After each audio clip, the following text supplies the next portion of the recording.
Welcome back to Narrative Network. Imagine a young girl, no more than 12, who walks into the hospital alone every single day. She sits quietly in the waiting room, never causing a scene, never asking for help, just watching, waiting. No one knows who she's there for, or why she comes back day after day. But when a caring nurse finally sits down beside her and uncovers the heartbreaking truth, it will leave you in tears. This is a story of love, loss, and resilience that will take you on an emotional journey. And I promise the reason why this little girl visits the hospital will stay with you long after the story ends. You won't want to miss what happens next. In the heart of a bustling city stood St. Vincent's Hospital, a place where lives began and ended, where hope flickered in the eyes of patients and exhaustion etched the faces of the staff. Among the constant flow of people was a young girl, no older than 12, who had begun to stand out. Her name was Amara, a small, quiet black girl with braided hair and wide, curious eyes that seemed too old for her youthful face. Every day after school, Amara would walk into the hospital alone, take the elevator up to the 4th floor, and sit quietly in the waiting room outside the intensive care unit, ICU. At first, no one took much notice of her. The hospital was always busy, filled with visitors, patients, and families moving in and out. But as days turned into weeks, and weeks into months, the nurses began to recognize her. She wasn't disruptive. She never asked for anything. She would just sit there, silently watching the doors of the ICU, her small hands folded neatly in her lap, her school backpack beside her. One of the nurses, Emily Collins, was especially intrigued by the girl. Emily was a seasoned nurse, known for her professionalism and dedication. She had seen all kinds of families and visitors over the years, but Amara's daily presence began to tug at her heart. Emily couldn't help but wonder why this young girl came to the hospital every single day, always alone, and never seemed to visit anyone directly. "Does she have family here?" Emily asked one of her colleagues one afternoon. Her fellow nurse, Carol, shrugged. "I've seen her around, but I've never seen her with anyone. Maybe she's waiting for a parent or a sibling in the ICU?" But no one ever came for Amara. She would sit there for hours, then quietly leave, always polite and unobtrusive. The other staff started calling her the Little Shadow because of how silently she moved through the halls. Yet despite the regularity of her visits, no one seemed to know her story. Emily decided that she had to find out. One rainy afternoon, after watching Amara sit in the waiting room for nearly 3 hours, Emily decided to approach her. She sat down in the chair beside the girl, her white nurse's uniform crinkling as she settled in. Amara didn't look up, her eyes still focused on the ICU doors. "Hi, sweetie," Emily said gently. "My name is Emily. I'm a nurse here. I've noticed you come here a lot." Amara finally turned her head slightly to look at Emily, her expression calm but guarded. "Hi. Do you have someone in the ICU?" Emily asked, trying to keep her voice light and kind. Amara nodded, but didn't elaborate. Emily waited for a moment, giving her space. "I see. Is it a parent?" Amara shook her head. "No." Emily was surprised. "A sibling then?" Amara shook her head again, but this time she looked away, biting her lower lip as if she was holding something back. Emily could see the tension in the girl's small frame, the weight of something unspoken hanging between them. "You don't have to tell me if you don't want to," Emily said, offering her a warm smile. "I just want to make sure you're okay. You're very brave coming here every day." Amara hesitated, then said softly, "I'm waiting." "Waiting for who?" Emily asked, confused. Amara turned her eyes back to the ICU doors, her gaze distant. "For my dad." Emily's heart sank. The ICU was a place where patients often hovered between life and death. and she hadn't seen anyone matching the description of Amara's father in the unit. There was something deeper happening here, something that didn't quite add up. "I'm sorry, sweetie," Emily said, her voice gentle. "I haven't seen him. What's your dad's name?" Amara looked down at her hands, her small fingers twisting nervously in her lap. "He's not in there yet, but he will be. I'm waiting for him to come." Emily frowned. "What do you mean?" Amara didn't answer right away. She seemed to retreat into herself, and Emily realized that pushing her any further might scare her off. So instead, she sat with the girl in silence for a few more minutes before standing up. "Okay," Emily said softly. "If you ever need anything, you can come find me, okay? I'll be here." Amara gave a small nod, but didn't look up as Emily walked away. Over the next few weeks, Emily couldn't stop thinking about Amara's cryptic response. "I'm waiting for him to come." What did that mean? Did she know something about her father's health that no one else did? Was he sick and hadn't yet been admitted to the hospital? Or was there something else, something much deeper going on? Emily tried to ask a few more questions during her shifts, but Amara always gave the same quiet, evasive answers.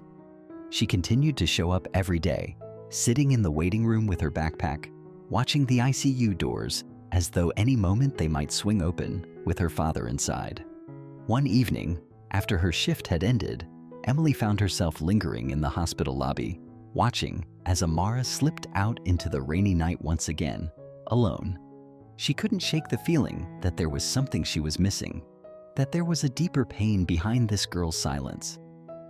Emily decided that she needed to find out more, not just out of curiosity, but because her heart ached for Amara. No child should have to sit in a hospital waiting room every day, hoping for something they didn't understand. She spoke to a social worker at the hospital, explaining what she knew. They offered to help investigate Amara's situation, and soon Emily learned a little more about the girl's life. Amara lived with her grandmother in a small apartment on the outskirts of the city. Her father, who had been in and out of her life, had struggled with addiction for years. He had gone missing several months ago and no one had heard from him since. The grandmother was elderly and ill herself, relying on Amara to do much of the caretaking. And so every day after school, Amara would come to the hospital, waiting for the day when she believed her father would be brought in. Emily's heart broke. She realized that Amara wasn't just waiting for her father to be admitted to the ICU. She was waiting for him to come back into her life, waiting for the call that something had happened, that he had finally been found, dead or alive. One particularly difficult afternoon, after a long shift filled with patient emergencies, Emily found herself sitting down in the waiting room again, right next to Amara. The girl had been there for nearly 2 hours, silently watching the ICU doors. Emily looked at her, feeling a pang of sadness as she thought of everything Amara was carrying on her small shoulders. "You're waiting for your dad to come back, aren't you?" Emily asked softly. Amara didn't say anything for a long moment. Then, slowly, she nodded. Emily swallowed the lump forming in her throat. She wanted to say something that would take away Amara's pain, but the words wouldn't come. Instead, she reached out and gently placed a hand on Amara's shoulder. "You don't have to wait here every day, Amara. You deserve to be out there living your life. Your father, he'd want you to be happy, to be doing things you love." Amara looked up at her, her wide eyes glistening with unshed tears. "But what if he's hurt? What if he's out there and no one knows? I have to be here just in case they bring him." Emily felt her heart shatter. She knelt down beside the girl, so their faces were level. "You're so strong, Amara. You've been coming here every day, waiting. But you shouldn't have to carry all of this alone. We're here for you. I'm here for you." Amara blinked back tears, her lower lip trembling. "Do you think he'll ever come back?" she asked in a small voice, filled with the kind of vulnerability that no child should have to feel. Emily hesitated. She didn't know what the future held. didn't know if Amara's father would ever walk through those doors of the hospital. But she also knew that no matter what, this little girl deserved hope. Hope that wasn't just tied to a man who might never return. "I don't know," Emily said truthfully, "but I do know that you're an amazing girl. You've got a big heart, and that's something special. No matter what happens, you're going to be okay." For the first time, Amara let a tear slip down her cheek. She wiped it away quickly, but Emily saw it. She wanted to gather the girl in her arms and take away all her pain, but she knew that all she could do was be there for her. Emily couldn't stop thinking about Amara, even after her shifts ended. The girl's story weighed heavily on her, and she felt a deep sense of responsibility to help. Emily had always been a nurse because she wanted to care for people, to heal not just their physical wounds, but the emotional ones as well. And here was a little girl, broken in ways that medicine couldn't fix. One evening, Emily made a decision. She knew that Amara was missing out on so much by sitting in the hospital every day. Her childhood, her education, and the simple joys of being a kid. So, Emily approached her one afternoon with a smile on her face and an idea. "Hey, Amara," she said brightly. "I've been thinking, how about you and I take a little break tomorrow? We can do something fun, just for a few hours. What do you think?" Amara looked up, surprised. "Like what?" "Well," Emily said, her eyes twinkling, "there's a park nearby with a big playground. We could go get ice cream, maybe swing on the swings for a bit. I think you deserve a little fun."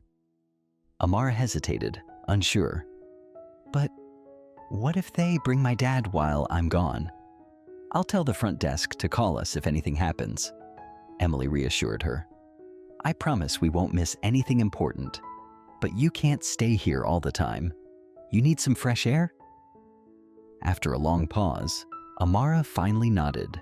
It was the first time in months that she had agreed to leave the hospital for something other than school.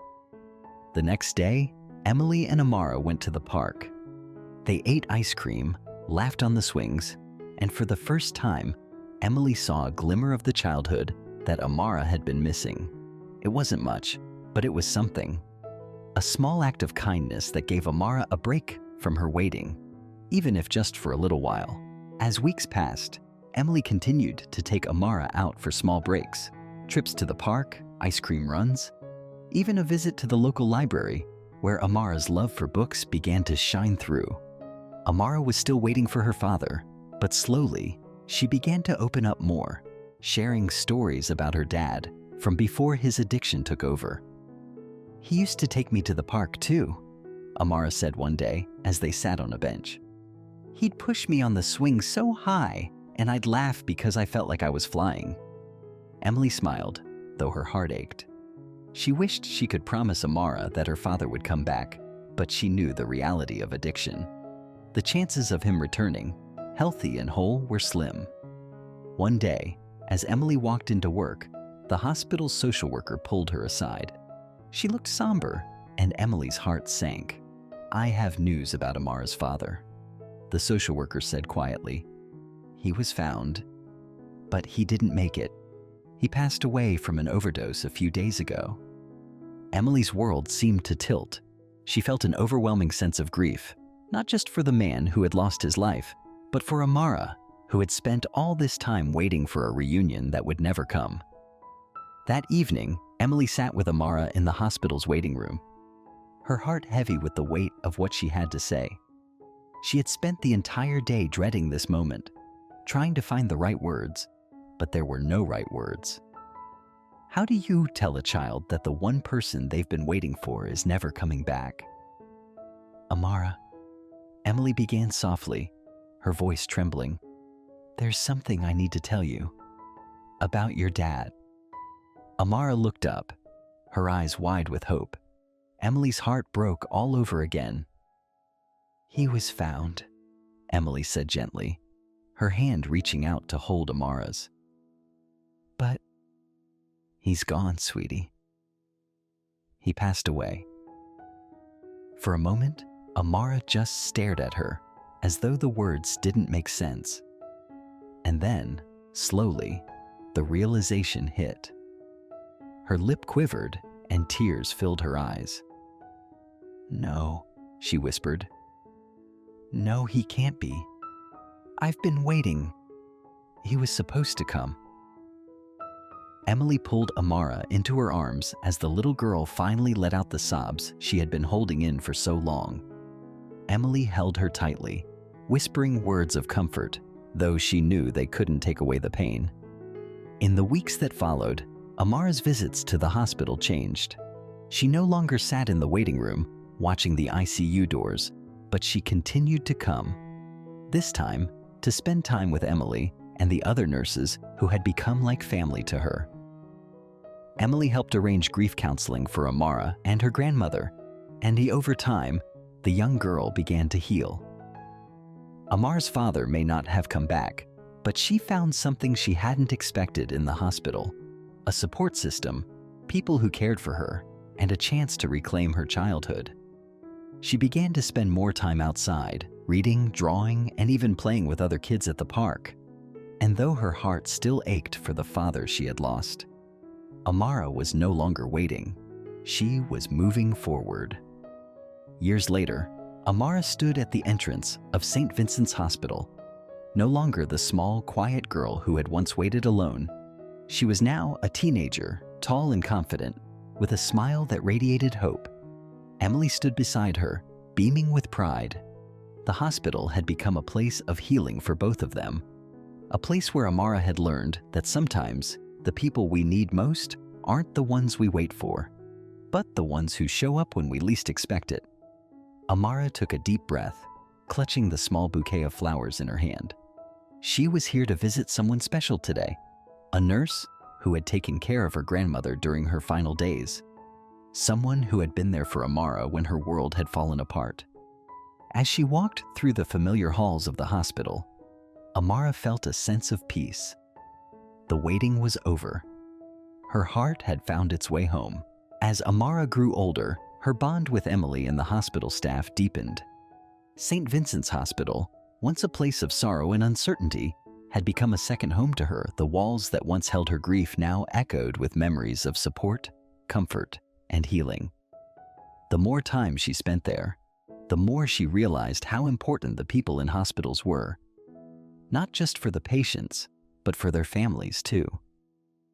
After losing her father and grandmother, Amar had found a new family within the nurses and doctors who had cared for her through her darkest times. As she watched Emily and the other nurses work tirelessly to help people, a seed of inspiration began to take root inside her. She wanted to be like them. She wanted to be someone who made a difference in people's lives, the way they had made a difference in hers. By the time Amara was ready to graduate high school, she had already made up her mind about what she wanted to do. She told Emily one afternoon as they sat together in the hospital cafeteria, reminiscing about the past. "I'm going to become a nurse," Amara said with a quiet but determined smile. "I want to help people like you do." Emily, who had watched Amara blossom from a grieving young girl into a strong, compassionate young woman, felt tears sting her eyes. She had always known that Amara was special, but hearing her express this desire to turn her own pain into something that could help others filled her with pride. "You'd make an incredible nurse," Emily said, her voice thick with emotion. "You've already got the most important part down, the heart." Amara grinned, her face lighting up with excitement. "I want to help kids like me, kids who are scared and don't know what's going to happen. I want to be there for them, the way you were there for me." Amara worked hard over the next few years, focusing all her energy on becoming the best nurse she could be. She enrolled in nursing school at the local university, studying day and night to master the skills she would need to care for patients. But more than just memorizing medical terms and procedures, Amara knew that the real power of nursing lay in empathy, in the ability to connect with people and help them feel seen. Her experience at St. Vincent's had given her a unique understanding of what it meant to be on the other side of the hospital bed. She knew what it felt like to be scared, to be waiting for news that could change everything. And she carried that knowledge with her as she went through her clinical rotations, always taking extra time to listen to patients and their families, always offering a kind word or a gentle touch. Emily continued to mentor Amara, offering advice and guidance whenever she could.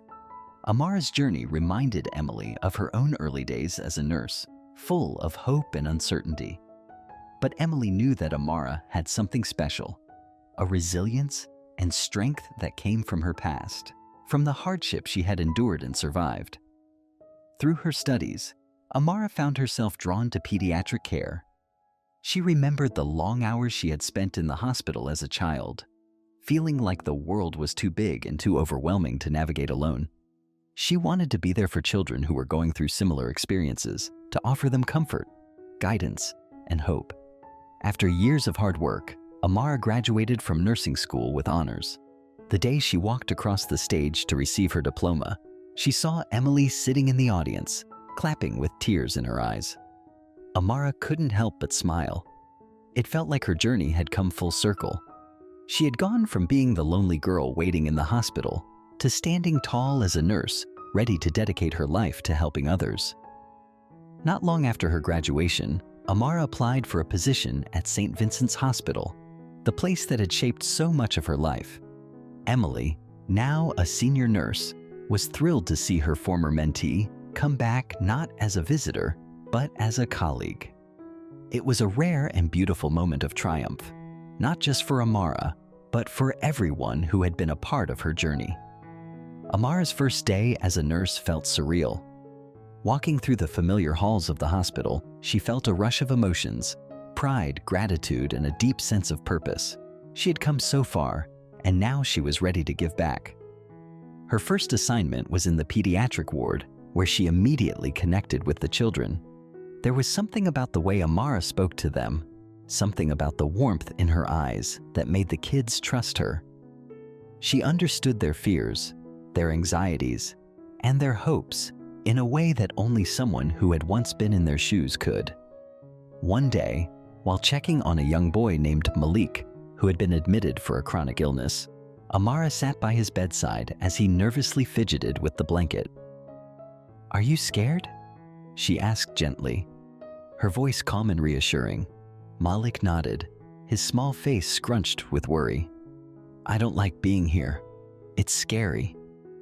Amara smiled softly. "I know it's hard. I used to feel the same way when I was your age. But you're not alone, okay? I'm going to be here with you. We're going to get through this together." Malik looked at her, his eyes wide with surprise. "You were in the hospital too?" Amara nodded. "I used to come here a lot, just like you. And now, I get to help kids like you feel better. So I promise you, it's going to be okay." Malik smiled for the first time in days, and Amara felt a familiar warmth in her chest. She knew that this was where she was meant to be. A few months into her work at St. Vincent's, Amara was assigned to care for a young girl who had been admitted to the ICU following a car accident. The girl's name was Layla, and she was about the same age Amara had been when she first started coming to the hospital alone. Layla's parents were nowhere to be found, and Amara felt a deep sense of empathy for her. Day after day, Amara visited Layla's bedside, holding her hand, reading her stories, and keeping her company as the doctors worked to stabilize her condition. The more time she spent with Layla, the more she saw herself in the girl's eyes, scared, uncertain, and alone. One evening, as Amara sat with Layla, the girl looked up at her and asked, "Why do you come to see me every day?" Amara paused for a moment, feeling the weight of the question. She thought back to her own time in the hospital, to the hours she had spent waiting for something, anything, that would make her feel less alone.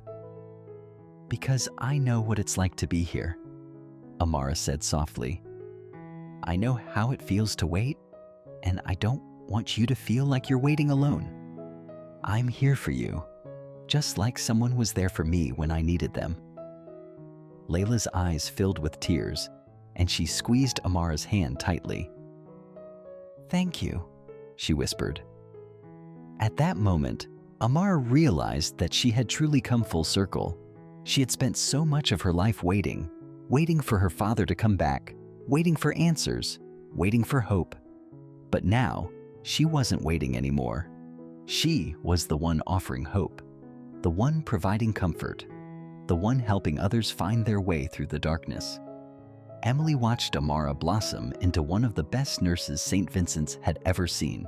Her ability to connect with patients, especially children, was unparalleled. She had taken the pain of her past and turned it into a force for good, touching the lives of everyone she cared for.